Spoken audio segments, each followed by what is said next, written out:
The girl casually tossed a bone into the dog bowl. The next second, it hit an ancient general right on the head. The soldiers were startled, thinking it was an assassin attack. But when they looked closely, it turned out to be a giant, meaty bone. They hadn't had a proper meal in half a year. Seeing such a big bone, they thought they were hallucinating from hunger. The general, however, looked solemn and said with reverence, "This is a gift from the gods." He immediately picked up a brush to write a letter and respectfully dropped it into the treasure basin before him, hoping to express his gratitude. But the ashes from the paper shot out and hit the girl in the face. She was furious, grabbed a nearby can of dog food and hurled it. Still not satisfied, she dumped all the dog snacks from the table into the bowl. Meanwhile, the starving soldiers saw these strange, fragrant foods and were so excited they couldn't believe their eyes. They couldn't remember the last time they had meat. Even the strange iron boxes were full of mouth-watering aromas. Smelling the delicious scent, everyone believed it was divine food from the heavens. On the girl's end, seeing that the bowl still wasn't full after tossing so much, she grew puzzled and began frantically pouring in dog food. Bag after bag, she dumped over a dozen bags into the bowl, yet still couldn't fill the bottom. On the other side,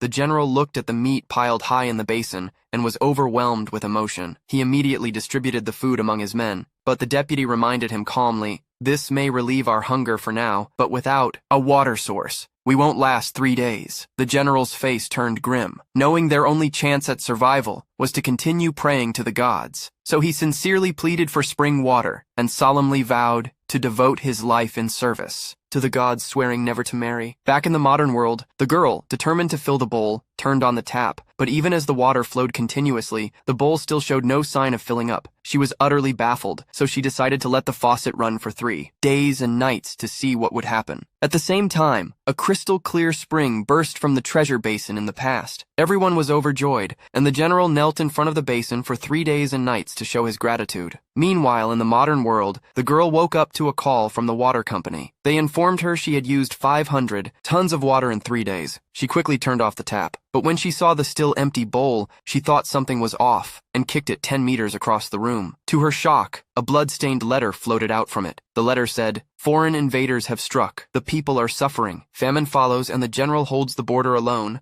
vowing never to retreat. The gods' response is their only hope." It explained that the treasure basin had somehow connected to the modern world, allowing for the exchange of goods across time. After reading the letter, the girl didn't take it seriously, thinking it was just trash and threw it away. Then, angry at the basin for throwing out random stuff, she went to the storage room, grabbed all the expired food and dumped it in. In the past, the soldiers saw a mountain of supplies before them and were stunned. The deputy marveled at the fine white flour he'd never seen before. The general vowed to offer it all to the gods with utmost sincerity. Everyone brought out their most treasured possessions, gold bars, jewelry, one after